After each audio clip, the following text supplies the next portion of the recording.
Enrique Valderrama, columnista semanal del Diario Expreso, director de la portada web Punto de Encuentro, coordinador de la Asociación Civil Centro para la Democracia Social, a través de los 105.3 de la frecuencia modulada, transmitiendo de Acomayo para el Cusco, el Perú y el mundo. Don Enrique, bienvenido a Radio Inmaculada Concepción, es un placer saludarlo, buenos días. Muy buenos días, un gran saludo. Muy buenos días, un gran saludo, un gran saludo para toda tu audiencia en la región de Cusco y en todos los sitios donde están escuchando. Encantado de estar con ustedes. Perfecto. La pregunta cae de madura. ¿Cuál es el concepto, la opinión de usted con relación a el mensaje presidencial que dio el señor Martín Vizcarra el día de ayer? Lo escuchamos. Bueno, yo considero que lo que plantea y lo que ha dicho Vizcarra es una declaración muy acorde al hecho de haber prácticamente fracasado en la medida del aislamiento social obligatorio. Es decir, luego de más de 100 días de confinamiento, vamos a salir en circunstancias mucho peores de las que existieron cuando la medida se dictó. Es decir, cuando esta medida se dictó en marzo, había un número de infectados mínimo, y hoy día la verdad que estamos seguramente con una cifra por 10 veces más de la que el gobierno reconoce en cuanto a los infectados, y ya llegando en cifras solamente oficiales alrededor de 10.000 fallecidos, que seguramente deben ser 3 o 4 veces más. Considero que el hecho de las medidas que recomienda el presidente son prácticamente pues una declaración de que no funcionaron las cuestiones que él planteó. Lamentablemente esto es así, y este giro de ahora decir que el tema tiene que reabrirse es básicamente porque la economía no soporta más. Lamentablemente esto es así. Hemos pasado de la cuarentena cavernícola y medieval ahora a un esquema de prácticamente sálvese quien pueda, y esto sin duda tiene como principales responsables al mismo presidente de la República, a su terquedad y su necedad de no poder escuchar algunas opiniones discordantes, y sin duda el gabinete que lo ha acompañado, fundamentalmente el ministro de Salud Víctor Zamora, a la jefa de Salud Fiorella Molinelli, y sin duda a Ceballos y a los demás ministros. Quiero decir algo, el fracaso en el término sanitario se va a sumar a el fracaso en la perspectiva económica, porque no se ha logrado tampoco apoyar fundamentalmente a la microempresa, y estos programas de Reactiva Perú, el programa Reactiva Perú en su fase 1, esperemos que no en su fase 2, solo se ha dirigido a un pequeño grupo de empresas, curiosamente algunas de ellas al parecer amigas del presidente, ¿no? Buenos días, el señor Enrique Valderrama, los saluda Eddie Cachorro de Radio Inmaculada Concepción. Encantado. El presidente de la República, Martín Vizcarra, el día de ayer también ha manifestado un poco, yo lo interpreto de la siguiente manera. Él ha dicho, ante la posible aparición de un rebrote, la última opción sería retomar la cuarentena. Eso lo que nos hace ver es de que el presidente Martín Vizcarra ni siquiera está seguro de las medidas que está tomando, y tampoco está seguro de la opinión que recibe, me parece, del Comando COVID Nacional, ¿verdad? Bueno, yo considero que ha habido una improvisación desde el día que se dictó el aislamiento social hasta el día de hoy, en donde se está levantando este aislamiento social. No hay un plan, no hay para nada una planificación. Yo quiero recordarle a su audiencia que el presidente empezó a hablar en términos, digamos, mucho más enérgicos respecto al asunto de los mercados, por ejemplo, y empezó a decir alrededor del día 70 que los mercados eran una gran fuente de contagios, lo cual me parece bastante curioso e irónico, ya que todos sabemos que por la información internacional, justamente un mercado en Wuhan, en China, fue el foco de de expansión inicial del virus, es decir, que desde el día 1 que internacionalmente conocimos de la existencia de este patógeno, supimos que una de sus fuentes principales había sido un mercado, y el gobierno recién acá empezó a hablar del tema de los mercados con fuerza a partir del día 70 ya de la pandemia, es decir, nunca hubo planificación. Pero yo quiero señalar algo importante y fundamental.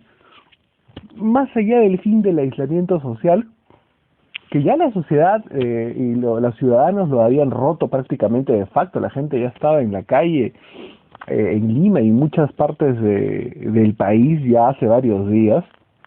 Lo que me parece grave es que que no se pudo haber contenido la pandemia con estas estrategias, y que aún así se insista en ampliar arbitrariamente un estado de emergencia, un toque de queda, que yo no sé realmente para qué permanece dictado. Es decir, más allá de evitar las aglomeraciones nocturnas en determinadas actividades que bien pueden estar prohibidas, no entiendo la necesidad de prolongar el estado de emergencia mucho más. Creo que se ha prolongado hasta un par de meses más allá de todo septiembre, o hasta todo septiembre.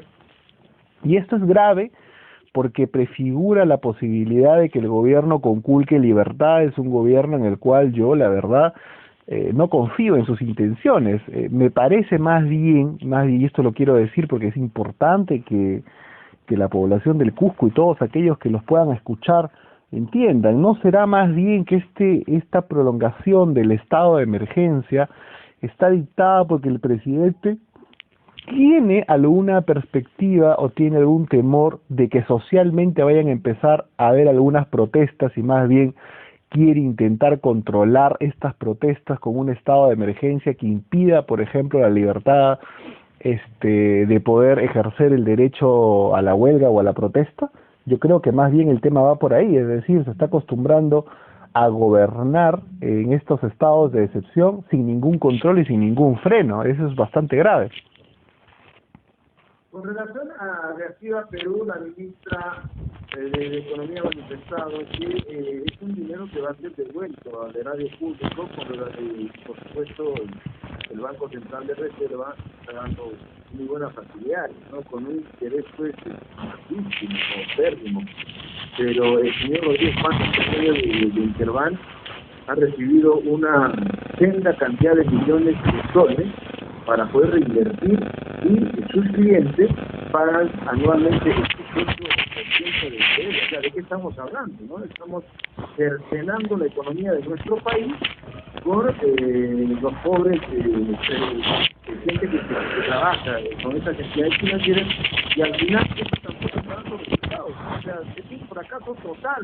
Una lástima haber dado el voto de confianza por parte del Congreso de la República al señor Ceballos, que ha sido cuestionado directamente, inclusive en la parte oriental de nuestro país, donde le decían estamos a 35 metros de un hospital donde no hay oxígeno.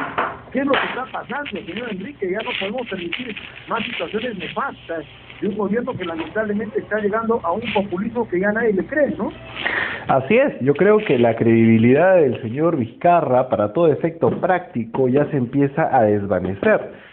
Y bueno, al margen de que podría escudarse en este refrán de que nadie es profeta en su tierra, quiero señalar un punto importante que no hemos visto que ocurra o que no había ocurrido antes. El día de ayer, ciudadanos de la región Moquegua han salido a protestar contra Vizcarra, exigiendo nada más y nada menos que la vacancia del presidente de la República. Esto es una cosa bastante grave, y yo auguro que a nivel social, en las diferentes regiones del país, va a empezar un movimiento de protesta bastante contundente y bastante fuerte respecto a Vizcarra. Y por eso digo que este estado de emergencia, antes que estar dirigido a luchar contra la pandemia o luchar contra la inseguridad ciudadana, está dirigido a contener la posibilidad de la protesta social, lo cual es gravísimo. Pero al punto que usted señala en términos económicos, el programa Reactiva Perú fue pensado, diseñado, implementado únicamente para sostener a un sector solamente de la gran empresa en el país. Que seamos claros, la iniciativa empresarial en el Perú está conformada básicamente en más del 96% por la microempresa en el país, que sostiene alrededor del 70% del empleo en el Perú. Pero sin embargo, el programa Reactiva únicamente ha estado enfocado en la gran empresa, y en una parte de la gran empresa nada más. Dentro de ellos, sin duda, algunos medios de comunicación, no precisamente críticos al gobierno. Yo me pregunto si los medios de comunicación esforzados, que están mucho más cerca del tejido social, que son la prensa regional, han recibido pues los sendos fondos que ha recibido, digamos, una parte de la gran prensa limeña. Yo creo que no. Entonces este programa más bien busca cautelar de alguna manera a los aliados comerciales de un sector mercantil del país. Por lo tanto, yo considero que, a pesar de que para algunos sea un crimen criticar a María Antonieta Alba, la gestión de María Antonieta Alba es pésima, porque el BCR planteó un programa como Reactiva, pero en el cual no se exigía garantía, y lamentablemente ella, en alianza con, seguramente, o respondiendo a los intereses de la banca, hizo que el 100% de garantía que ofrecía el BCR no se aplique, sino el 98%. Con ese 2% más algunas exigencias más, la ministra Alba prácticamente eliminó de la posibilidad de que la microempresa pueda acceder a Reactiva Perú. Por lo tanto, le abrió el paso solamente a un sector de grandes corporaciones en el país. Esto es lamentable y considero sin duda que el Congreso esperemos que lo haga, la necesidad imperiosa de recuperar su vocación de fiscalización. Es increíble que el ministro Zamora, por ejemplo, se esté quejando de que el Congreso lo interpele, es decir, que le pregunte cosas. Y creo que esto es gravísimo. O sea, el Congreso tiene la facultad y en este caso la obligación, y yo te diría no solamente de interpelar a Zamora, que ni siquiera ha sido capaz ya no de poner camas UCI, sino de que exista oxígeno en los hospitales del Perú. Zamora no debe ser interpelado, Zamora debe ser censurado, me parece. Bueno, retomando un poco el tema que se acaba de tocar anteriormente, también el presidente Vizcarra en su mensaje del día de ayer ha manifestado que pasamos de una cuarentena general a una focalizada. Las regiones focalizadas de esta cuarentena, ¿cuál creen que es el escenario que le espera al presidente Vizcarra con estas regiones focalizadas en cuarentena? Pues porque como usted mismo lo ha manifestado, ya hay regiones en donde la manifestación y la crisis social se están manifestando, y además dentro de sus pedidos está justamente la salida del presidente. Entonces, lo más probable es que estas regiones en las que se va a mantener la cuarentena vayan también a protestar y sean las regiones donde vaya a despertar tal vez esto de la crisis social y definitivamente la convulsión. Bueno, yo creo que lamentablemente estamos ante la perspectiva, sin duda, de que existen en este momento dos escenarios y dos velocidades en el Perú, ¿no? Dos países prácticamente. La capital, por un lado, que ha sufrido sin duda el embate del virus, y que ahora, no por acción de las autoridades, sino simplemente por un proceso natural de expansión, llega un momento en que desacelera. Creo que en la capital claramente el virus va a desacelerar. Quizás hay un breve rebote por este tema de liberar las cosas, digamos, no gradualmente. Debieron empezar a liberarse hace un tiempo, pero ahora lo van a liberar todo, digamos, de la noche a la mañana, con lo que sin duda puede haber un rebote. Pero finalmente, en términos generales y en perspectiva, va a empezar la situación a aminorar en la capital. Sin embargo, en el interior del país la curva es distinta, la curva más bien es de ascenso. Y yo quiero que pensemos y reflexionemos en algo. Hay mucha gente que quiso regresar a sus regiones cuando el aislamiento social empezó, porque naturalmente digamos, vivían del día a día y era más sencillo para muchos de ellos sobrevivir a este aislamiento social en sus regiones. Vizcarra no los quiso ayudar al inicio, a la gran mayoría, y no tuvo voluntad de proveerles de alguna forma de medios como regresar. Y esto era básicamente porque la aprobación de Vizcarra se sostenía fundamentalmente en un apoyo mayoritario en el interior del país.